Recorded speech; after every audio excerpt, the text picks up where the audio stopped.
Demo right here, and we're going to talk about Planiseal PMB. Is a single component polyurethane, comes in a 3.5 gallon bucket. It treats up to 100% RH. 3.5 gallon bucket will do 700 to 800 square feet and out of one bucket per coat. So for 700 to 800.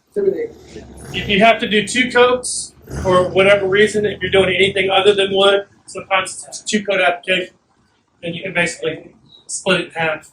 You're going to get typically about 500 square feet. Because the second coat's a lot thinner than the first.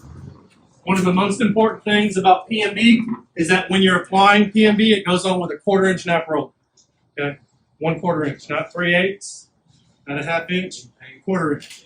Okay, so one of the most important parts about the rollers is making sure they're clean. A lot of people pull the rollers out and start rolling whatever liquid that they're putting down, and you got to make sure that you get the fuzz and the lint off the rollers. Because if you don't, that ends up in the material. Okay, so you just want to run a piece of tape backwards over the top of it, and then you can see the green fuzz that I'm getting. 1/4 inch nap roller. So if I wouldn't have cleaned that roller, that would have ended up in the material.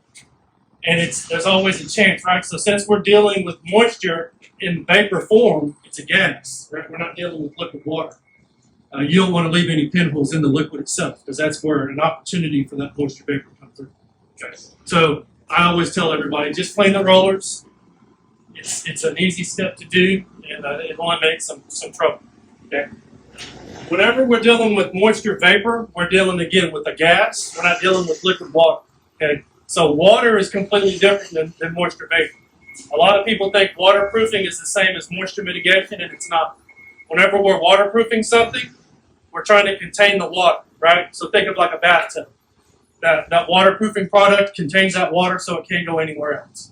When we're dealing with moisture vapor, we are trying to block the gas that's coming through that concrete substrate. So it's like humidity in the air. That moisture that's in the air that it makes you real sticky and wet, that's the same type of moisture that we're dealing with.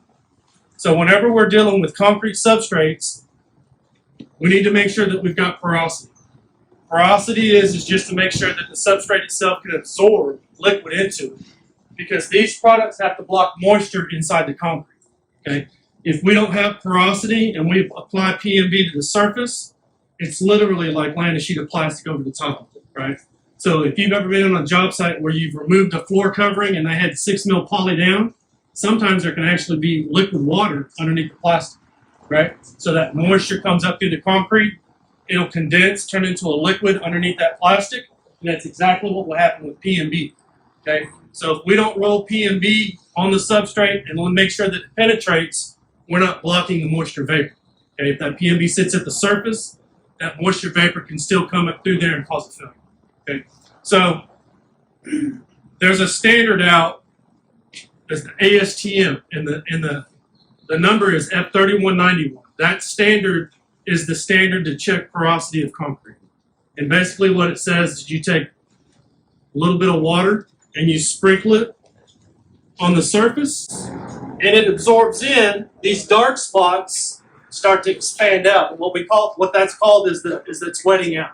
So you can tell that the water is absorbing in, like right here. That water is already absorbed in, and then it's kind of expanded into the surface. So the standard ASTM F3191 states that you put the water on the concrete surface, it absorbs within 60 seconds, then you have a porous substrate. If it doesn't absorb within 60 seconds, it's non-porous. Okay? And again, the reason the porosity is important is when we're dealing with moisture products, they have to penetrate. Okay? So if you do your porosity test, and as you can see, this is all absorbed in, so we've got a porous substrate here, then we can go ahead and go to the next step of the process, which would be applying the PMB. Okay? If you do this porosity test and the water beads up on the surface, so like when you get your car washed and waxed, the water just beads up and it doesn't absorb in, then that means we've got to prepare this concrete substrate and get it to open up. So typically that's going to be mechanically cleaning it, whether it's grinding it, sometimes shop blasters. Sanders typically aren't aggressive enough or heavy enough to be able to remove the surface of that concrete to open those pores up. So yeah, just typically angle grinders or planetary grinders is what are used on the surface. So we've got to make sure that we get the concrete clean, get it porous, so that way we can go ahead and install our PMB. Okay. For wood installations, again, like I said, Planiseal PMB is a single coat application. Okay. We're going to pour the PMB out. We're going to make sure that the thickness of the material is going to be between 6 to 8 mils. Okay. We're going to use a wet mill gauge. Okay. On this wet mill gauge, it has numbers along the perimeter of the wet mill gauge. And then as we apply this liquid, we can set this wet mill gauge into the material, and then we can test it, do a scratch test, and see where the notches are made on that liquid, on that cardboard, and it'll tell us approximately how thick our liquid is on the surface. Okay, so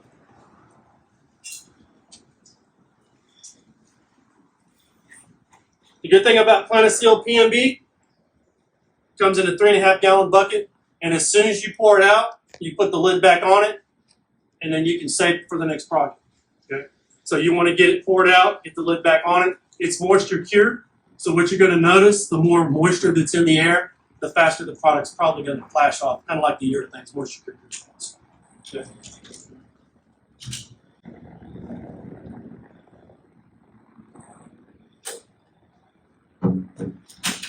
So as you can see, when you pour that material out, it's real fluid. It kind of reminds me of motor oil. So we just want to make sure that we get the roller saturated, and we don't want to put a lot of pressure on the roller itself. Okay, so keep the roller saturated, and we just want to make sure that we're just putting nice even coats down, and making sure that when we roll it down, like when we did our porosity test, we can tell that the material is absorbing into the surface because it's getting dark, right? So if you're rolling this down and you can't see the surface change color, then you need to stop, because we know for a fact that the material is not absorbing in there. It's probably just laying at the surface, okay? So you have to be real cautious. Another thing that the installers, mentally, when they're applying products, they always think thicker is better. It's not. Okay? Thicker is not always better, especially with Planiseal PMB.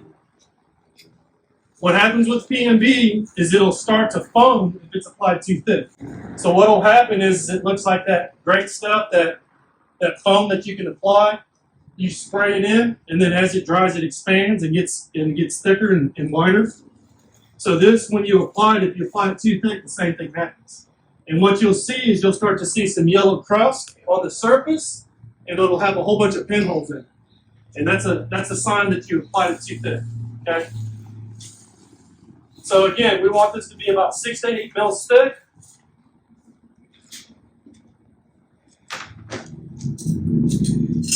What I'm going to do is pour a little bit more down, and then we're going to drop this wet mill gauge into it, so you guys can kind of get an idea of what I'm talking about. So what we're looking for again is we want to be between 6 and 8 mils thickness on the PMB itself. So what you would typically do is in the area that we've already applied the PMB, you take the side of the wet mill gauge that has 6 mils on it, you drop it in, and then you swipe the mill gauge down, and you see how it leaves the notches across the cardboard. So we know by doing this, we're covered at 6 mils already, so we're a little bit thicker than 6 mils. So flip it over to the other side, where it goes from 7 to 12, dip it in, and do the same thing. So what that showed us, we're good at 6 mils, but from 7 to 12, all we got were the gauges on the outside, right? So it didn't recognize 7 mils. So that tells me we're between 6 and 7 mils thickness, which is what you want, okay? Now, in the center where it's puddled up, it's pretty obvious that we're real super thick. So you can check it in the middle. And this is going to be from 35 to 80 mils. Nothing there.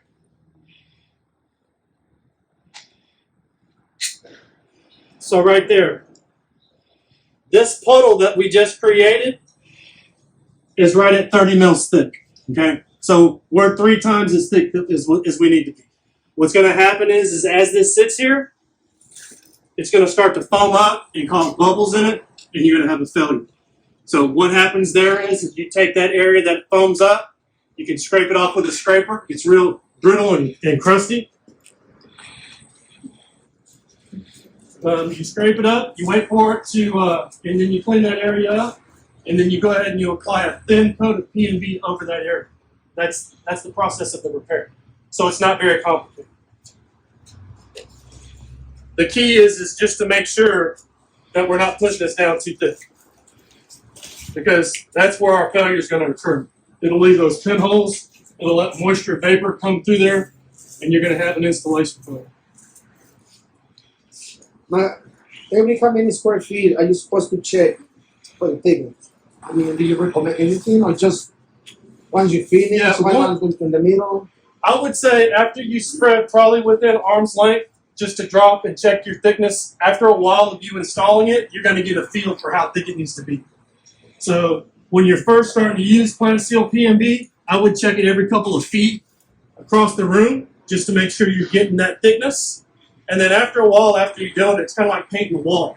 You get a good consistent coat and you know what it looks like and how it feels. And then I would just say you would check it periodically using that whit mill. So after you apply the PMB down, one coat of PMB, it's going to dry in about 2 hours. No matter the humidity, or it just depends? It's going to depend. So, yeah, but on an average, it's about 1 to 2 hours. When you apply the PMB, you want to make sure that within 24 hours, you do your installation. We don't want to leave the PMB exposed for too long. Now, do you recommend doing this before flooring or after? So whenever you're applying the PMB, the floor prep has to be done first, okay? And your floor prep has to be a high moisture rated floor prep. So you have to use a product like MAPEI Quick Patch.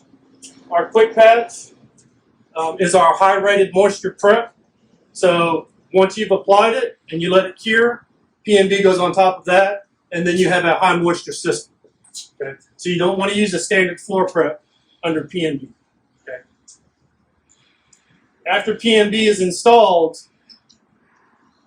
if you have to do any floor prep, you have to do a second coat with a sand broadcast. So it makes it a lot more labor intensive. And then you have to use kiln dried sand.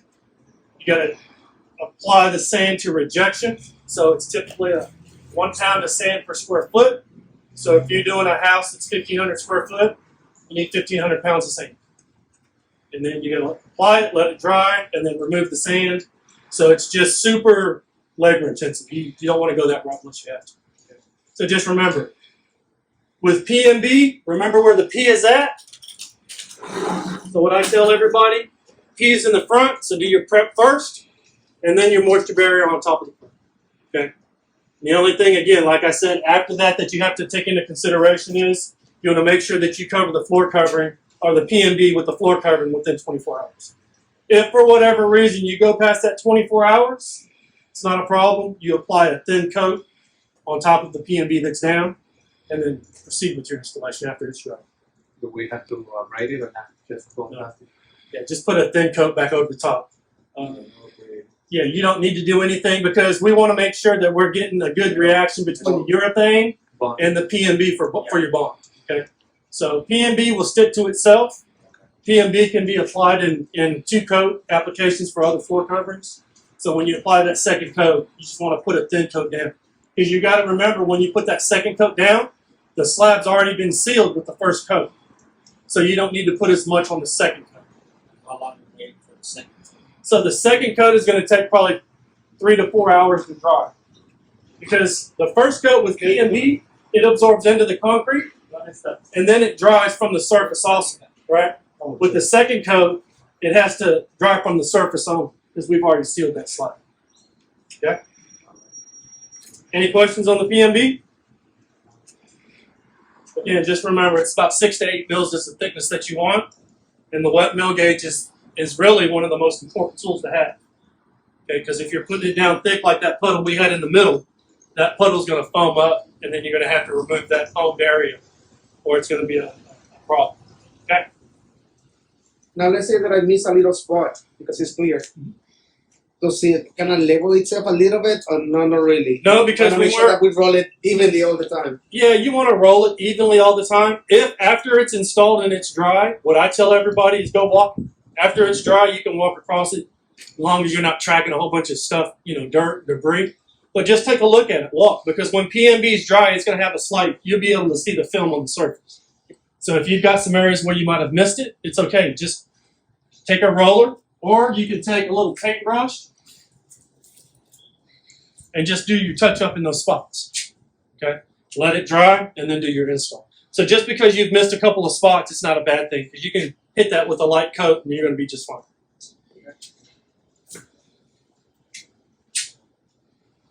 Again, the concrete surface doesn't have to have a certain profile, so it doesn't have to be a concrete surface profile of a 2 or a 3. Porosity is the most important part when we're dealing with PMB. So we just got to make sure that this product can absorb. All right? Any questions? So once this is dry, then you can direct bond your urethane adhesive right to the surface of the PMB, and then install your floor. Okay?